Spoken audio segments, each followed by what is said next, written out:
High street से हट के है, इसे साइन मत कीजिएगा। जूपला है, राइट मूव है, मार्केट प्राइस रखा होगा, लीगली सब चेक हो जाता है। तो 200 पन्ने का कॉन्ट्रैक्ट होता है, तो किस कारण से आप मिलना चाहते हो? 60 करोड़ के आसपास का।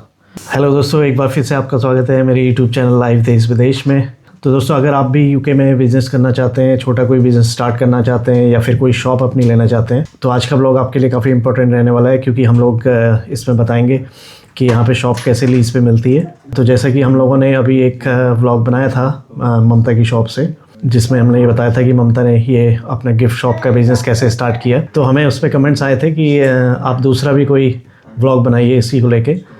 तो ममता ने कहा कि हम आज थोड़ा सा आगे ये बताते हैं कि शॉप वगैरह कैसे मिलती है यहाँ पे। हेलो, कैसे हैं आप लोग? तो चलिए हम इस बारे में बात करते हैं। तो चलिए दोस्तों, सबसे पहले बात करते हैं कि यहाँ पे शॉप लेने के लिए कौन कौन से ऑप्शंस आपके पास होते हैं। तो इसके बारे में ममता बताएंगी आपको।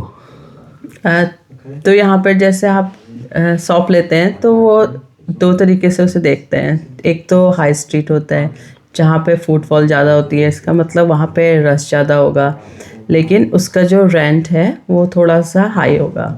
लेकिन अगर हम दूसरी तरीके से देखें तो एक होता है स्मॉल यूनिट जो थोड़ा सा हाई स्ट्रीट से हटके होता है और वहाँ पे फुटफॉल थोड़ा सा कम होता है और उसका रेंट भी थोड़ा सा कम होता है। तो जैसे हमारी शॉप है वो थोड़ा सा हाई स्ट्रीट से हटके है, ज़्यादा भी हटके नहीं है लेकिन थोड़ा सा हटके है, वो आर्केड के अंदर है। तो वहाँ पे थोड़ा सा फुटफॉल थोड़ा कम रहता है, लेकिन इतना भी कम नहीं रहता है। हमारा प्लस पॉइंट ये है कि वहाँ पे 3-4 कार पार्किंग है, तो जिससे लोगों का आना जाना वहाँ पे बना रहता है। वरना जो ममता का कहना है कि जो स्मॉल यूनिट्स होती है, जैसे ममता की स्मॉल यूनिट के अंडर आती है, वो हाई स्ट्रीट पे नहीं है, मतलब मेन जो हाई स्ट्रीट होती है उस पे नहीं है। अगर वो हाई स्ट्रीट पे होती तो इनका रेंट भी लगभग डबल होता। साइड में होने के बावजूद भी वहाँ पे कार पार्क्स 2-3 कार पार्क इनके शॉप के पीछे ही हैं, तो वहाँ पे लोगों का आना जाना लगा रहता है, तो फुटफॉल की कमी इतनी नहीं रहती वहाँ पे। तो ये चीज़ बड़ी देखने वाली होती है कि शॉप वहाँ पे ली जाए, लोकेशन अच्छी हो, लोगों का आना जाना हो और फुटफॉल अच्छा हो, ऐसी जगह पे शॉप देखे तो ज़्यादा अच्छा रहता है। अगर आप अंदर की तरफ भी देखते हैं तो ये ज़रूर देखिएगा कि वहाँ पे लोगों का आना जाना है और वहाँ पे जो अदर बिजनेसेस हैं उनको भी आप देखिए कि वहाँ पे कैसा रन हो रहा है। तो दोस्तों, यहाँ पे जो शॉप होती है वो रेंट पे ना मिलके लीज पे मिलती है। तो जो लीज होती है वो टेनेंट और लैंडलॉर्ड के बीच में कॉन्ट्रैक्ट साइन होता है। तो वो नॉर्मली जो होता है वो 3 साल, 5 साल या 10 साल का होता है। तो अगर जितना ज़्यादा लंबी लीज होगी वो उतनी ज़्यादा अच्छी होगी आपके लिए। तो थोड़ा सा ये भी बताओ कि अभी जैसे जब लीज साइन करते हैं ना, उस टाइम पे पहली चीज़ क्या ध्यान में रखनी चाहिए लीज साइन करते टाइम? तो लीज कॉन्ट्रैक्ट जो होता है तो उसको आप बीच में भी आप उसको ब्रेक कर सकते हैं और आपका लैंडलॉर्ड भी उसको ब्रेक कर सकता है, तो उसको बोलते हैं ब्रेक क्लॉज। हमारी जो लीज है वो कितने 5 साल की है? 5 साल की लीज है, हाँ। और उसमें ब्रेक क्लॉज तुम्हारा कितना है? जो हमारी जो शॉप है उसका जो कॉन्ट्रैक्ट है वो लीज जो है 5 साल की है और उसका जो ब्रेक क्लॉज है वो 1 ईयर का है। मतलब 1 ईयर तक तो ममता क्या मतलब कॉन्ट्रैक्ट ब्रेक नहीं कर सकती है, मतलब लीज ब्रेक नहीं कर सकती, लेकिन 1 साल के बाद में वो ब्रेक कर सकती है। उसमें कुछ कंडीशंस होती है ना? तो जब भी आप साइन करें तो उसको आप प्रॉपरली उसको पढ़ रहे हैं एक बार, क्या ब्रेक क्लॉज है। हाँ, तो उसमें क्या कंडीशन है, ऐसे साइन मत कीजिएगा, उसको पहले प्रॉपर तरीके से पढ़िएगा तब जाके उससे साइन करें। और आपको एक चीज़ का और ध्यान रखना है, होता है रेंट रिव्यू। तो फ्यूचर में आपका कितना रेंट बढ़ेगा, कितने टाइम बाद आपका रेंट बढ़ेगा, वो भी उसमें मेंशन होता है। तो आप उस पर भी ध्यान दीजिएगा कि कितने टाइम पे आपका रेंट रिव्यू होगा। हाँ। तो 2 चीज़ें हो गई, मतलब एक तो ब्रेक क्लॉज ध्यान देना है और रेंट रिव्यू। तो दोस्तों, अब बात करते हैं लीज़ के प्रोसेस के बारे में। क्या क्या प्रोसेस होता है, कैसा प्रोसेस होता है इसका, और फॉर्मेलिटीज़ क्या क्या होती हैं? तो सबसे पहले आपको शॉप ढूंढनी होती है, तो उसके लिए लोकल एजेंट भी होते हैं और आपको ऑनलाइन जो एजेंट होते हैं जैसे जूपला है, राइट मूव है, आप उसमें भी सर्च कर सकते हैं। जब आपकी सर्चिंग ख़त्म हो गई और आपको शॉप पसंद भी आ गई, तो आपको क्या करना है, उसके बाद आपको शॉप की पूरी इन्फॉर्मेशन लेनी है और उसको देखना है कि उसकी जो लीज है वो कितनी लंबी है। उसमें कोई बिजनेस रेट तो नहीं पे करना है आपको, वो भी देखना है। जो बिजनेस रेट होता है वो आपको रेंट के अलावा देना होता है, तो वो भी आपको देखना पड़ेगा उसमें। रेंट के अलावा ये भी एक कॉस्ट होती है जो हाँ, एडिशनल कॉस्ट आती है ना, बिजनेस रेट उसको बोलते हैं। और ये बिजनेस रेट मेरे ख्याल से जगह जगह का अलग अलग होता है ना, जैसे हाई स्ट्रीट पे अलग होता है और बाहर अलग होगा, बाहर अलग रहता है। अगर ये सब हमने चेक कर लिया सारा, मतलब शॉप की इन्फॉर्मेशन भी पता कर ली, जो हमें स्पेसिफिकेशन चाहिए शॉप के लिए अपने, वो अगर हमें सारा पसंद आ गया तो फिर क्या करना है? फिर हमको जो एजेंट होगा उससे कांटेक्ट करना पड़ेगा। तो जब हम एजेंट से कांटेक्ट करेंगे तो फिर हमको रिटर्न में ऑफ़र डालना होता है। तो जैसे जो उन्होंने अपना मार्केट प्राइस रखा होगा तो उसी के आसपास हमको भी उसमें एक ऑफ़र डालना पड़ेगा जो हम ईमेल के थ्रू एजेंट को भेजेंगे। और जब आपका ऑफ़र एक्सेप्ट हो जाता है तो फिर वो आपका बैकग्राउंड चेक करते हैं। मेन ट्रिकी चीज़ यहीं पे होती है ना, बैकग्राउंड चेक में। तो उसमें आपका वो वीज़ा चेक करते हैं कि आप कौन से वीज़ा में हो। और मेरे ख्याल से इसमें जो स्किल्ड वर्कर वीज़ा पे होते हैं, जैसे जो लोग वर्क परमिट पे होते हैं, वो लोग बिजनेस नहीं कर सकते ना। नहीं, उनके डिपेंडेंट कर सकते हैं। उनके डिपेंडेंट कर सकते हैं। तो स्टूडेंट भी यहाँ पे बिजनेस नहीं कर सकते ना? नहीं। हाँ, स्टूडेंट नहीं कर सकते, और जो वर्क परमिट पे हैं वो लोग नहीं कर सकते। और वैसे भी हर वीज़ा की एक अपनी होम ऑफिस की कंडीशंस होती हैं, तो इमिग्रेशन की कंडीशंस होती हैं, उनको फॉलो करते हुए ही कुछ भी करना चाहिए। तो ये वो लोग चेक करते हैं ज़रूर कि आपका वीज़ा किस कैटेगरी का है, एलिजिबल हो कि नहीं हो बिजनेस करने के लिए। वीज़ा चेक होता है, और क्या चेक होता है? और बैंक स्टेटमेंट चेक होती है। तो यहाँ पर प्रेफरेंस बहुत ज़रूरी होता है किसी भी चीज़ के लिए। जैसे आप बिजनेस कर रहे हैं उसके लिए, जॉब कर रहे हैं उसके लिए, तो आपको 2 रेफरेंस चाहिए होंगे। एक तो जहाँ आप काम कर रहे हैं एम्प्लॉयर से, और जो आपके प्रीवियस लैंडलॉर्ड है उनसे। रेफरेंस के अलावा आपकी क्रेडिट हिस्ट्री भी देखते हैं वो लोग। तुम्हारा एक्सपीरियंस में था ना? हाँ। तो उसका स्कोर एक्सीलेंट था ना जब तुमने? एक्सीलेंट था। हाँ। तो वो स्कोर, क्रेडिट हिस्ट्री आपकी इसलिए देखते हैं मेरे ख्याल से कि अगर आपने कोई लोन वगैरह लिया हुआ है, आप टाइमली पे कर रहे हैं, आपका मतलब टाइमली क्रेडिट स्कोर आपका अच्छा है, ये भी ये लोग चेक करते हैं। तो ये सारे जो चेक्स थे, रिक्वायरमेंट्स थी, वो होने के बाद में क्या करते हैं फिर? तो आपको एक सॉलिसिटर हायर करना होगा जो आपकी जो भी लीगल रिक्वायरमेंट है उसको चेक करे, ताकि आप लीगली सेफ रहें। तो वो आपके बिहाफ पे सब कुछ चेक करेगा लीगली। और फिर उनका भी लैंडलॉर्ड का भी सॉलिसिटर होता है ना? हाँ, तो ये लोग आपस में कम्युनिकेट करते हैं। तो हैं। वो लोग आपस में कम्युनिकेट करते हैं, लैंडलॉर्ड का सॉलिसिटर जो होगा और हमारा जो होगा। और जो हमसे उनको पेपर चाहिए होंगे तो ईमेल के थ्रू हम उनको हमारे सॉलिसिटर को भेजेंगे। फिर जब लीगली सब चेक हो जाता है, हमारे सॉलिसिटर और उनका जो सॉलिसिटर है दोनों जब सेटिस्फाई हो गए, तो उसके बाद हमको डिपॉजिट देना होता है सॉलिसिटर को। जो डिपॉजिट भी हम लोग यहाँ पे सॉलिसिटर को देते हैं, तो वो सॉलिसिटर उसके सॉलिसिटर को देगा, फिर उनका सॉलिसिटर उनके हमारे लैंडलॉर्ड को देगा। हाँ। तो उसके बाद हमारे लैंडलॉर्ड को भी नहीं, एजेंट को। हाँ, एजेंट को देगा। फिर एजेंट फिर लैंडलॉर्ड को पे करेगा। मतलब इतना लंबा चेन है पूरा।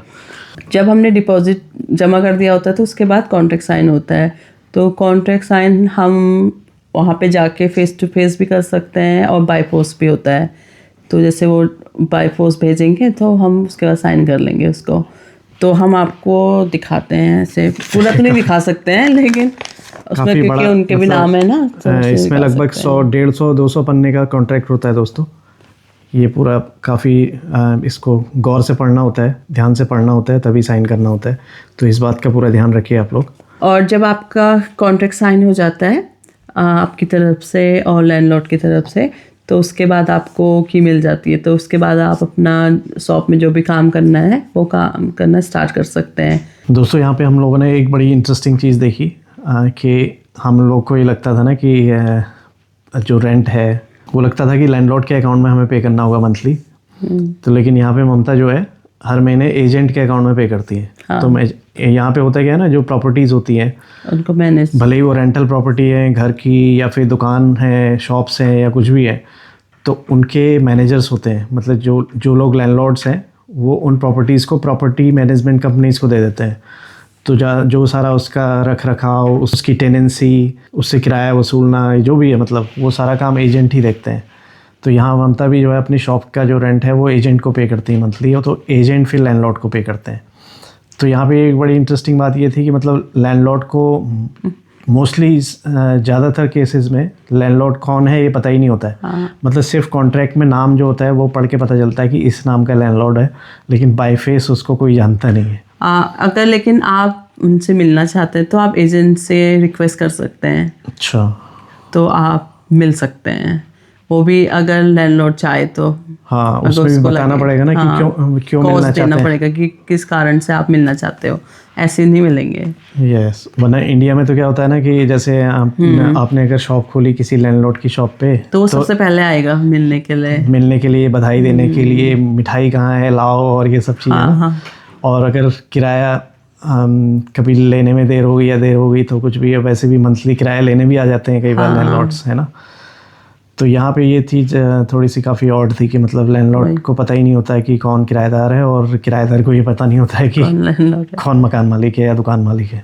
जैसे हमने घर भी लिया था, हम कहाँ मिले थे लैंडलॉर्ड से, हमें पता ही नहीं हमें है। तो सिर्फ नाम ही पता है जब हमने घर लिया था कि कौन यहाँ पे पहले रहते थे या फिर जो भी है, वही सिर्फ एजेंट को जानते हैं। मतलब घर का जो ओनर है उससे ज़्यादा हम जो है एजेंट को जानते हैं। तो चलो, ये तो सारी तुमने चीज़ें बता दी कि शॉप कैसे लेनी है, लीज़ कैसे लेनी है, और ये सब चीज़ें, प्रोसेस क्या क्या रिक्वायरमेंट्स है। तो ये एक बहुत ज़रूरी चीज़ जो होती है, वो किन बातों का हमें ध्यान रखना चाहिए, किन बातों का ध्यान रखना चाहिए शॉप लेते टाइम या लीज़ लेते टाइम, है ना। हाँ, तो सबसे पहले तो लोकेशन तो मस्ट है ना। हाँ, कहाँ पे आप बिजनेस करने जा रहे हैं तो वो बहुत मायने रखता है। अब फिर लोकेशन के बाद आता है आपको बिजनेस रेट भी जरूरी चेक करना है उसका। जितना कम बिजनेस रेट होगा तो उतना अच्छा, उतने खर्चे कम होंगे ना। और एक चीज़ और जो है बहुत ज़रूरी है आपको चेक करना, वो है कोई हिडन कॉस्ट तो नहीं है।